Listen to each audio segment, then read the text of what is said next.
Hello, welcome back again. तो students, हमने last 3 classes में हमने क्या क्या कर लिया। एक्सरसाइज 3.1, 3.2 एंड 3.3 डिस्कस कर लिया है। ठीक है, तो 3.4 जैसा कि हमने बताया था कि डिलीट हो चुका है सिलेबस से। तो अब आपको हम कराएंगे exercise, miscellaneous exercise of chapter 3। ठीक है, मिसलिनियस एक्सरसाइज करेंगे और मिसलिनियस एक्सरसाइज में जो इंपॉर्टेंट क्वेश्चंस होंगे उनको हम डिस्कस करेंगे, जो आपके board exam point of view से बहुत इंपॉर्टेंट क्वेश्चन होंगे। ठीक है, चलो स्टार्ट करते हैं। और सबसे पहले हम करेंगे क्वेश्चन नंबर 4। ठीक है, अच्छा, क्वेश्चन नंबर 4 हम डिस्कस नहीं करेंगे क्योंकि क्वेश्चन नंबर 4 हम ऑलरेडी क्लास 3 में क्वेश्चन नंबर 11 जो था वहां पर डिस्कस कर चुके हैं। क्योंकि क्वेश्चन नंबर 11 और क्वेश्चन नंबर 4 दोनों सेम ही है। वहां पे इस क्वेश्चन को एमसीक्यू की फॉर्म में दिया हुआ था। ठीक है, तो आप वहां से इसको देख सकते हैं क्वेश्चन नंबर 4 को। अब क्वेश्चन नंबर 5 करेंगे। ठीक है, अब देखो क्वेश्चन नंबर 5 में आपको प्रूफ करना है। शो क्वेश्चन नंबर 5 में आपसे बोला गया है show that B dash A B is symmetric and skew symmetric. Symmetric भी है और स्क्यू सिमेट्रिक भी है according as A is symmetric and A dash is symmetric. मतलब जब ए सिमेट्रिक है उस केस में बी डैश ए बी भी सिमेट्रिक है। जब ए स्क्यू सिमेट्रिक है तो उस केस में बी डैश ए बी भी स्क्यू सिमेट्रिक है। ये है। ठीक है, तो यहां पे हमें दो केस लेके चलेंगे। दो केस हम यहां पर लेके चलेंगे। केस 1 क्या लेके चलेंगे? केस 1 में लेके चलेंगे व्हेन ए इज सिमेट्रिक। जब ए सिमेट्रिक है, पहला केस। तो जब ए सिमेट्रिक है तो उस केस में क्या होगा? ए का ट्रांसपोज ए के इक्वल हो जाएगा। जब ए सिमेट्रिक है तो ए का ट्रांसपोज ए के इक्वल हो जाएगा। तो अब हमें क्या प्रूफ करना है इस केस में? हमें प्रूफ क्या करना है? हमें प्रूफ करना है कि बी डैश ए बी, ठीक है, यहां पे बी डैश ए बी था। ठीक है, बी डैश ए बी जो है वो क्या हो जाएगा आपका? B dash A B is also symmetric. ये हमें प्रूफ करना है। जब ए सिमेट्रिक है तो प्रूफ करना है बी डैश ए बी भी क्या है? सिमेट्रिक है।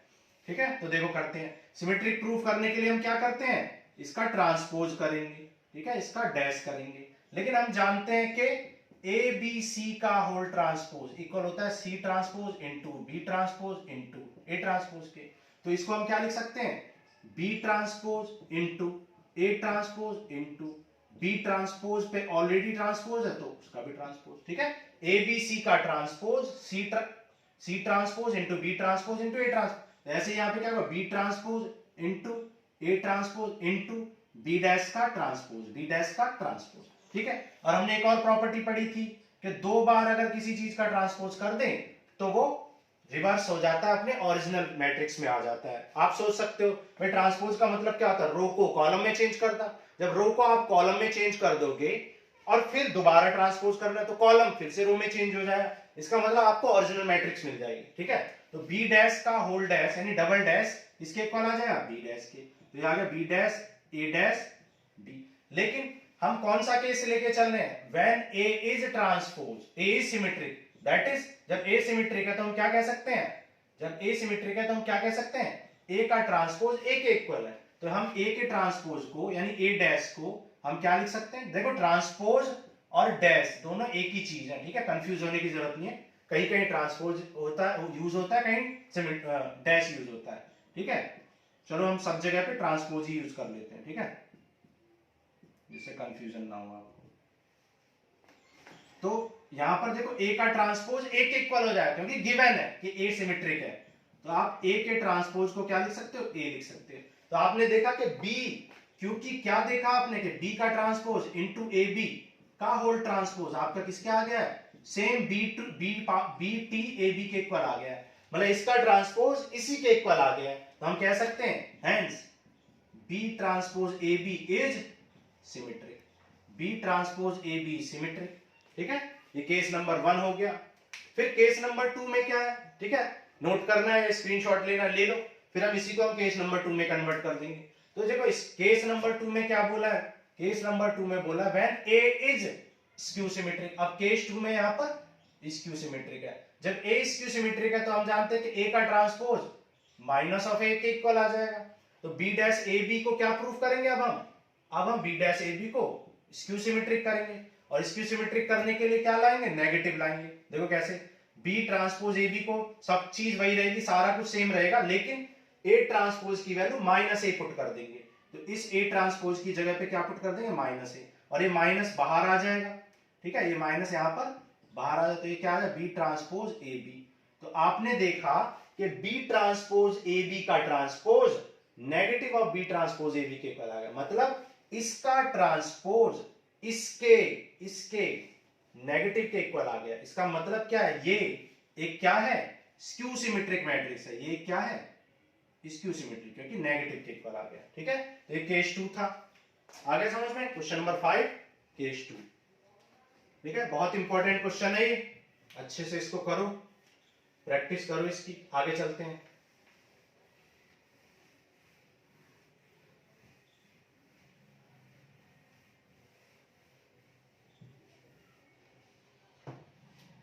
अब देखो क्वेश्चन नंबर 6 करते हैं।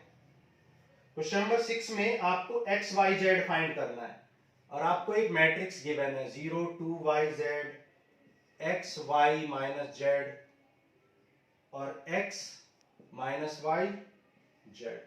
ठीक है, ये आपको एक मैट्रिक्स गिवन है और आपको एक और कंडीशन गिवन है कि a डैश इक्वल टू आई है, ये भी आपको गिवन है।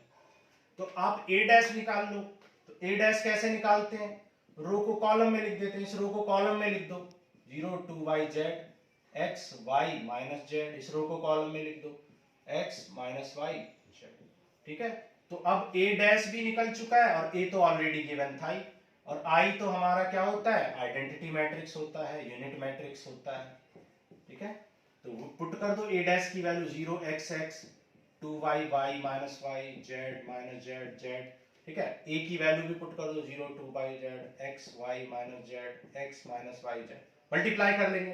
ठीक है, तो कैसे मल्टीप्लाई करते हैं, फर्स्ट रो को फर्स्ट कॉलम में, तो 0 into 0 0 x into x x square x into x x square, तो क्या आ गया 2x स्क्वायर आ जाएगा। ठीक है, 0 into 2y 0 x into y xy x into y xy, तो आ जाए xy माइनस xy। फिर 0 into z z 0 x into z xz plus xz। ठीक है, मल्टीप्लाई करने की प्रैक्टिस आपने अच्छे से करी ली है। अब देखो सेकंड रो का फर्स्ट कॉलम में 2y into 0 0 y into x xy और minus y into x minus xy। ठीक है, तो ये क्या आ जाएगा, माइनस xy आ जाएगा। तो ये आ जाएगा आपका xy माइनस xy। ठीक है, फिर इसको कर लो 2y into y 4y square y into y y square y into y y square. ठीक है,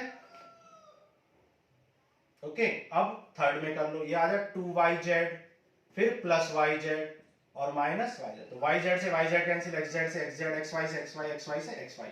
ठीक है, सिमिलरली यहाँ पे करो थर्ड को, ये आ जाए 0 z into x zx x into z zx।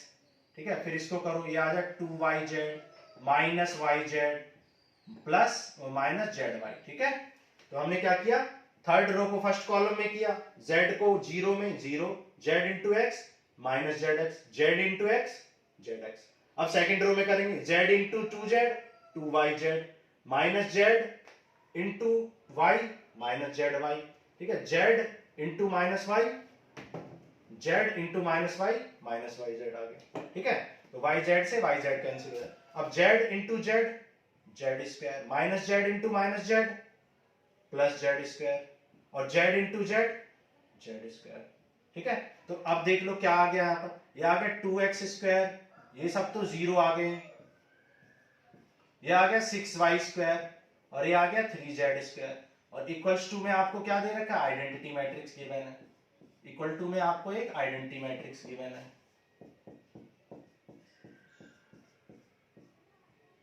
ठीक है, तो अब क्या करोगे, 2x स्क्वायर 1 के इक्वल हो जाएगा, है ना भाई, आपका 2x स्क्वायर 1 के इक्वल हो जाएगा, 6y स्क्वायर 1 के इक्वल हो जाएगा, तो 2x square equal to 1, x square equal to 1 by 2, x equal to क्या आ जाएगा 1 बाई अंडर रूट 2।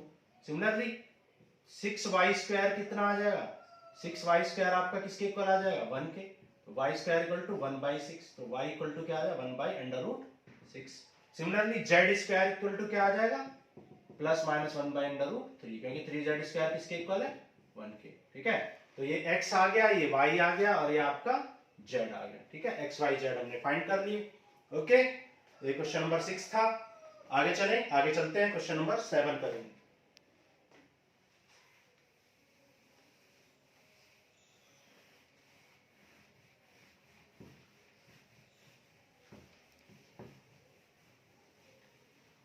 अब देखो क्वेश्चन नंबर 7 करते हैं। क्वेश्चन नंबर 7 में find the value of x, x की वैल्यू फाइंड करनी है आपको। यहाँ पे 1 2 1 एक मैट्रिक्स गिवन है और 1 2 0 2 0 1 1 0 2। ठीक है, ये एक मैट्रिक्स है और 0 2 x, ये सब किसके इक्वल गिवन है? जीरो मैट्रिक्स के इक्वल गिवन है या जीरो के। ठीक है, ठीक है, तो देखो मल्टीप्लिकेशन, अब भी जिसको मल्टीप्लिकेशन समझ नहीं आया अब उसको अच्छे से समझ लो।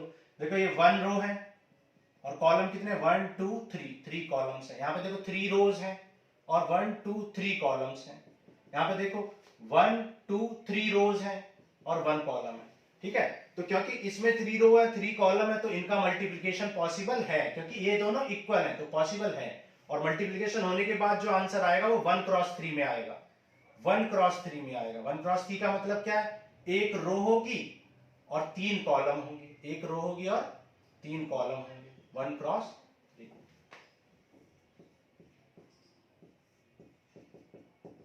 तो देखो कैसे करेंगे, फर्स्ट रो का फर्स्ट कॉलम में करेंगे तो सबको ऐड करके लिए 1 into 1 1 plus 2 into 2 4 plus 1 into 1 1। First row का फर्स्ट कॉलम में हो गया। फिर फर्स्ट रो का सेकंड में 1 इंटू 2 2 प्लस 0 1 इंटू 1 1 इंटू 0 0, तो 1 इंटू 2 2 2 इंटू 0 0 1 इंटू 0 0। ऐसे ही 1 इंटू 0 0 2 इंटू 1 2 और 1 इंटू 2 2, तो ये आ जाए 2 प्लस 2, तो ये आपका आ जाए 6 2 4। ठीक है, 0 2 x। अब देखो इसका ऑर्डर क्या है? 1 क्रॉस 3, इसका 3, तो ये 3 इक्वल है तो इसका मतलब मल्टीप्लिकेशन पॉसिबल है। और मल्टीप्लाई होने के बाद जो रिजल्ट आएगा वो 1 क्रॉस 1 आएगा। रिजल्ट क्या आएगा? 1 क्रॉस 1। ठीक है, मतलब एक ही एलिमेंट आएगा उसमें, 1 क्रॉस 1 इंटू 1 1, तो 6 into 0 0 2 into 2 4 4 into x 4x equal to 0। इसका मतलब क्या है कि 4 प्लस 4x किसके इक्वल आ गया है? 0 के इक्वल आ गया। ठीक है, क्योंकि इधर 1 क्रॉस 1 है तो इधर भी 1 क्रॉस 1 होना पड़ेगा, तभी तो मैट्रिक्स को इक्वेट कर पाएंगे। तो इधर हमने 0 को 1 क्रॉस 1 लिख दिया equal to 0। 4x equal to -4, 4 से 4 कैंसिल, x इक्वल टू क्या आ जाए? -1। x की वैल्यू आपकी क्या आ जाएगी? -1। ठीक है, बहुत इंपॉर्टेंट क्वेश्चन है। 100% या 99% चांसेस हैं कि ये क्वेश्चन 7 8 9 ये बहुत इंपॉर्टेंट, इस एक्सरसाइज के जितने भी क्वेश्चन हम डिस्कस करेंगे मोस्ट इंपॉर्टेंट क्वेश्चंस हैं वो। ठीक है, चलो आगे चलते हैं।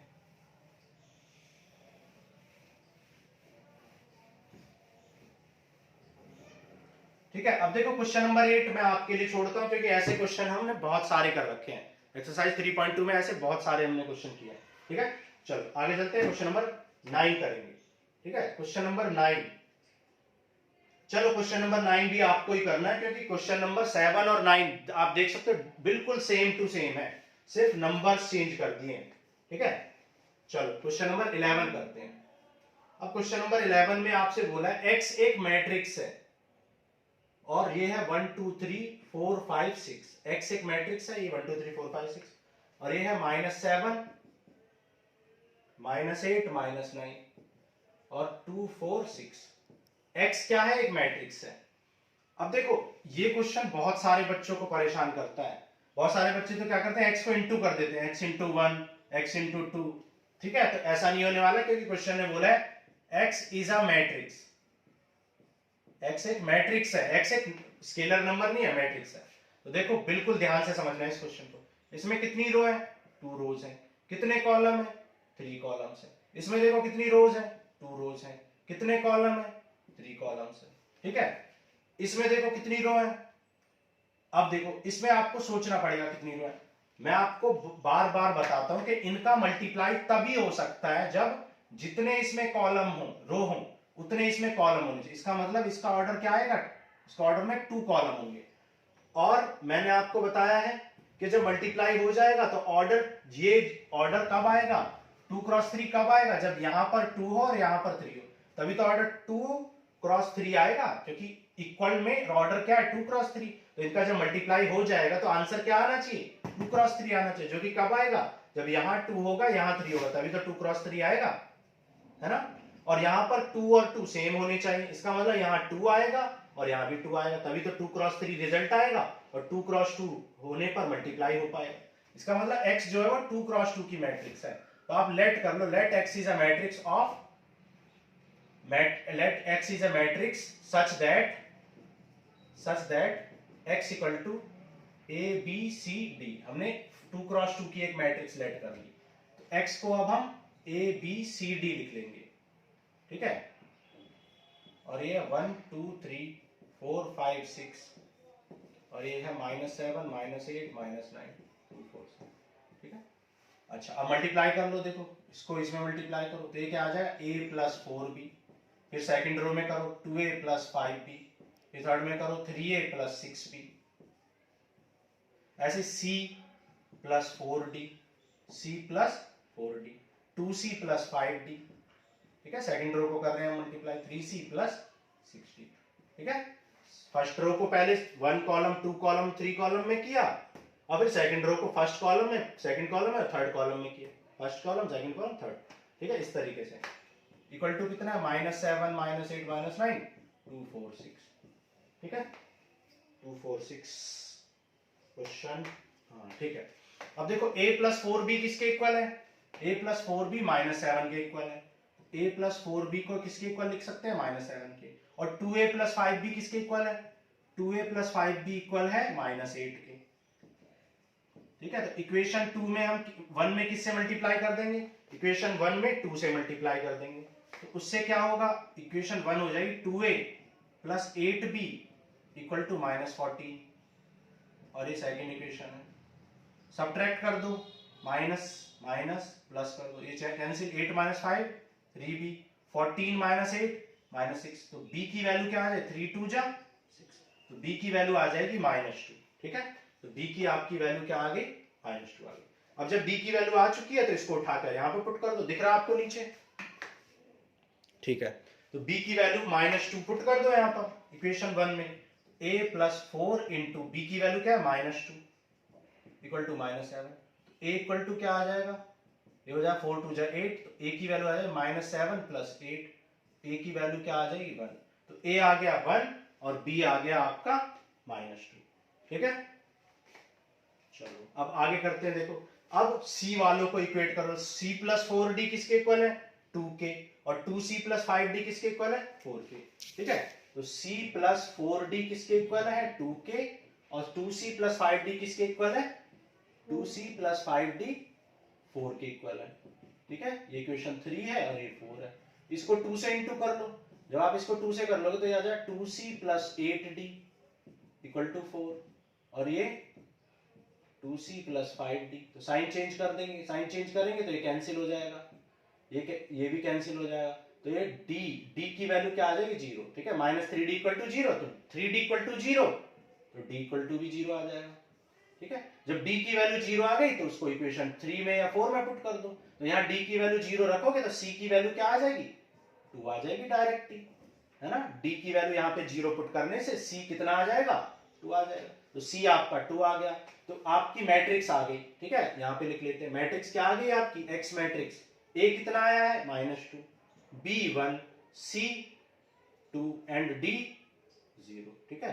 तो a -2, b 1, c 2, ठीक है, c 2 आया है और d आपका 0 आया, ठीक है।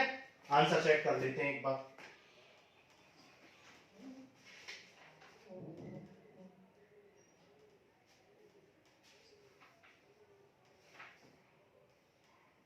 ठीक है 1, अच्छा उल्टा लिख दिया हमने, a1 आया था और b -2 आया था, ठीक है। a1 आया था हमारा, तो a यहां रखेंगे, a1 आया, a1 है और b कितना है b -2 है, ठीक है। a तो 1 है और b -2 है,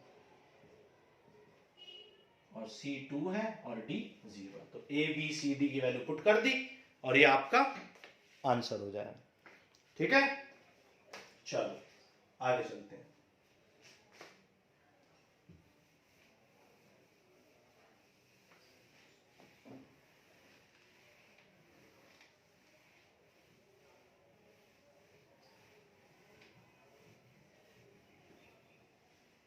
ठीक है, चलो अब देखो क्वेश्चन नंबर 13 करेंगे। क्वेश्चन नंबर 13 में आपको दे रखा है A equal to alpha beta gamma and minus alpha, ये गिवन है। और क्या गिवन है, A square equal to I given है। तो आप जानते हैं ए स्क्वायर कैसे निकलता है, ए इंटू ए करने से, ए इंटू ए करने से ए स्क्वायर निकलता है। और आई क्या होता है, 1 1 0 0। तो मल्टीप्लाई कर लो, alpha into alpha alpha square, beta into gamma beta gamma, ठीक है। फिर यहाँ alpha beta minus alpha beta, यहां भी सेकंड को कर लो alpha gamma minus alpha gamma, ये कैंसिल ये कैंसिल, अल्फा स्क्वायर यहाँ पे क्या आ जाएगा, सेकंड को करेंगे तो beta gamma plus alpha square equal to 1 0 0 1। तो आप देख सकते हैं alpha square plus beta gamma 1 के इक्वल, और यहाँ भी alpha square plus beta gamma 1 के इक्वल है। Alpha square plus beta gamma equal to 1, तो इसको उधर ले जाओ तो ये माइनस अल्फा स्क्वायर हो जाएगा माइनस बीटा गामा, और इक्वल टू क्या आ जाएगा 0, नेगेटिव में ले गए। और ये कौन सा ऑप्शन है, ऑप्शन सी आपका करेक्ट हो जाएगा, ठीक है, ऑप्शन सी आपका करेक्ट हो जाएगा, ठीक है। चलो आगे चलते हैं, इंपॉर्टेंट क्वेश्चन था ये भी 1 मार्क का, ठीक है। आगे चलते हैं, देखो अब देखो क्वेश्चन नंबर 14। क्वेश्चन नंबर 14 में कह रहा है कि A is the skew symmetric and symmetric both. अब एक बात बताओ, कंडीशन ऑफ सिमेट्रिक क्या होती है, कंडीशन ऑफ सिमेट्रिक आप जानते हो, कंडीशन ऑफ सिमेट्रिक होती है ए की वैल्यू ए के ट्रांसपोज के नेगेटिव के इक्वल, पॉजिटिव के इक्वल हो। और कंडीशन ऑफ स्क्यू सिमेट्रिक किसके इक्वल होता है, कंडीशन ऑफ स्क्यू सिमेट्रिक ए की वैल्यू माइनस ऑफ ए के ट्रांसपोज के इक्वल। अब ये एक कंडीशन दिया, ये दूसरी दी है, दोनों को ऐड कर लो, जैसे दोनों को ऐड करेंगे तो 2a की वैल्यू 0 आ जाएगी, मतलब a आपका 0 आ जाए, इसका मतलब a क्या है, एक जीरो मैट्रिक्स है। तो ऑप्शन नंबर बी आपका करेक्ट हो जाएगा, ठीक है, ऑप्शन बी करेक्ट हो जाएगा, ठीक है। चलो आगे चलते हैं, क्वेश्चन नंबर 15 बहुत इंपॉर्टेंट क्वेश्चन है। क्वेश्चन नंबर 15 लास्ट 5 इयर्स में कम से कम 3 बार आ चुका है, ठीक है। डेटा भले ही चेंज कर दे इधर उधर, बाकी फॉर्मेट यही रहता है, ठीक है। इसी कॉन्सेप्ट पे क्वेश्चन आता है, आपको गिवन है A square equal to A given है, A square equal to A, और आपसे वैल्यू पूछ रही है आई प्लस ए का होल क्यूब माइनस 7a, इसकी वैल्यू पूछी गई है। तो आप जानते हैं a प्लस बी का होल क्यूब क्या होता है, A cube plus B cube plus 3a B square plus 3a square B और माइनस 7a, ठीक है। अब देखो a स्क्वायर किसके इक्वल गिवन है, a के। अगर मैं इस इक्वेशन को a से मल्टीप्लाई कर दूं तो a क्यूब किसके इक्वल हो जाए, a स्क्वायर के, a क्यूब a स्क्वायर के इक्वल हो जाए, a से मल्टीप्लाई कर a क्यूब, a से मल्टीप्लाई कर a स्क्वायर, a क्यूब किसके इक्वल है, a स्क्वायर के, लेकिन a स्क्वायर तो ऑलरेडी a के इक्वल है, इसका मतलब a क्यूब किसके इक्वल है, a स्क्वायर के, और a स्क्वायर किसके इक्वल है, a के। तो हम क्या कह सकते हैं, इस a क्यूब को क्या लिख सकते हैं, a, ठीक है, और इस a स्क्वायर को भी क्या लिख सकते हैं, a, ठीक है। इतना समझ आ गया। अब आप देखो I जो होता है ना, एक यूनिट मैट्रिक्स है, यूनिट मतलब 1 यूनिट आइडेंटिटी मैट्रिक्स है। तो I का आप क्यूब करो, I की कोई भी पावर करो, वो I के इक्वल होती है। I का क्यूब करो, I का स्क्वायर करो, मतलब any power of I is always equal to I, ठीक है, याद रखो इस बात को। I का क्यूब करो, कोई भी पावर करो, तो I के क्यूब को क्या लिख सकते हैं, I लिख सकते हैं, ठीक है। और एक बात और आपको यहां पे समझनी है, देखो A इंटू आई या I इंटू ए, ये सब किसके इक्वल होंगे, A के, क्योंकि I जो है वो यूनिट मैट्रिक्स है, 1 का काम करता है। A को 1 से इंटू करो या 1 को A से इंटू करो, आपको क्या मिलेगा, A ही मिलेगा, ठीक है। तो A इंटू आई को आप क्या लिख सकते हो, A इंटू आई को, यहाँ पे A इंटू आई स्क्वायर को क्या लिख सकते हो, आई क्यूब को भी क्या लिख सकते हो, I, ठीक है। और देखो A इंटू आई को क्या लिख सकते हो, A इंटू आई को क्या लिख सकते हो, A इंटू आई A, या I इंटू A को भी A। तो आप देख सकते हो ये आ गया A 3A 3, तो ये 3 3 6 और 1 7, 7A से 7A कैंसिल हो गया, आंसर क्या आ गया, I, विच इज ऑप्शन, जो ऑप्शन क्या है, C है, ठीक है। तो क्वेश्चन नंबर 15 का ऑप्शन C करेक्ट है, ठीक है। तो ये थे आपके मिसलिनियस एक्सरसाइज के मोस्ट इंपॉर्टेंट क्वेश्चंस, ठीक है। तो इन क्वेश्चंस को करने के बाद आपकी एक्सरसाइज मैट्रिक्स या मैट्रिक्स चैप्टर आपका खत्म होता है, ठीक है। जितने भी इंपॉर्टेंट क्वेश्चन थे हमने सारे डिस्कस कर लिए हैं। अब इन क्वेश्चंस पे बेस्ड जितने भी इंपॉर्टेंट क्वेश्चंस आपको एग्जाम्पलर में या आरडी में या आरएस में मिलते हैं या प्रीवियस ईयर क्वेश्चन से मिलते हैं, उनको आप सॉल्व कीजिए, ठीक है। और सॉल्व करने के बाद अच्छे से प्रैक्टिस करनी है आपको, ठीक है। जितनी ज्यादा आप प्रैक्टिस करोगे उतने ही ज्यादा आपको कॉन्सेप्ट क्लियर होते जाएंगे और मार्क्स आपके अच्छे आएंगे, ठीक है। मैथ्स में प्रैक्टिस बहुत इंपॉर्टेंट होती है, ठीक है। तो this ends with your matrix chapter. Thank you, good bye.